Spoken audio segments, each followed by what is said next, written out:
Shalom and welcome to 2 Minutes of Torah. This year is entitled The Potency of Torah. The Jews just finished the Yam Suf, Shirat Hayam. They were singing to Hashem. And just in case anyone thinks that everything is great and is going to stay that way, we just need to read on. A few psukim later, there's no water and they're complaining. They're bitter about the water. They said they were very upset. Ki marim haim. The simple pshat is the waters were bitter.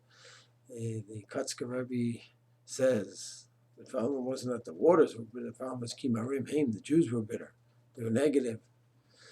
They looked at things in a negative way, and therefore everything was going to be lousy. And everyone knows people like that as well. Of course, this is the Dor Deya, Dor HaMidbar. It's not so simple to describe their level as simply they're bitter people, but Kotzker Rebbe just means to say that there's a criticism over here, which the Torah clearly has as well.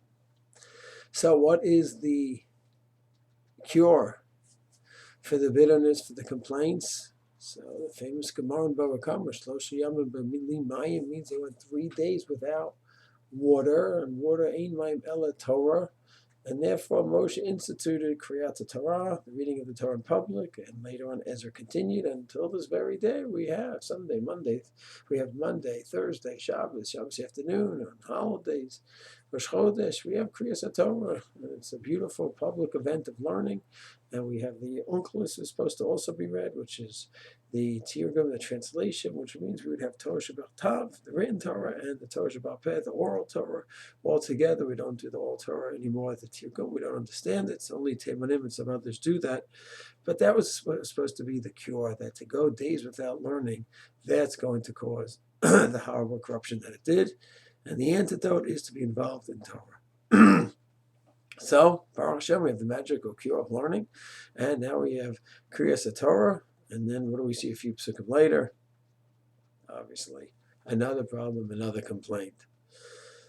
And there's no problem whatsoever here. Obviously, when we're talking about the Torah being a cure and antidote for the complainer, for the whiner, for someone who has a negative attitude, it's not a magical cure whatsoever. A person needs to be immersed in all areas of Torah learning and growth, whether it's abstract learning in the Gemara, whether it's Jewish suffering in Eov, Pirkei Avos, refinement of the character, Mesilat Yesharim, Musar.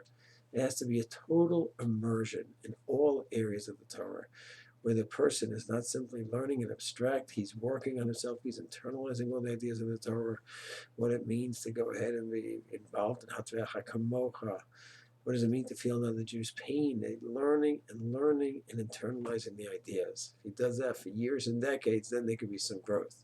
The fact that Moshe sets up a Kriyat Torah, public learning, and they're complaining right afterwards, it would only be shocking if it wasn't that way. Learning in a consistent way is simply a possibility and an avenue that if a person does it right, it can have so much growth, consistent growth. We constantly is getting out of himself into God's world about the Korbanos, God's world about Tefillin, God's world about Shabbat and Kiddush, whether it's the abstract learning and understanding the concepts that God has given us, whether it's the more Musar, practical kind of learning about how to relate to another human being and how to relate to another Jew, or what the ideas of tzedakah are, whatever the case is, the abstract learning, the practical learning, the spiritual learning, the Musar learning. If a person is involved, then there could be real growth. So the Shlosh Yamim B'nai Mayim, we cannot go without water. And of course, 3 days is only in terms of the public. The public cannot go a few days without learning, but each individual Jew cannot go a day without learning. That's his growth. That's his sweetness. That's his harevna that we say every morning. We ask God to make it sweet. Without the metikut, without that sweetness, without that involvement, the chance of human growth is simply nil, non-existent. That is where spirituality begins, is through the Torah learning, and that's where the growth is. To apply abstract Torah learning and apply Torah learning as well. Shalom.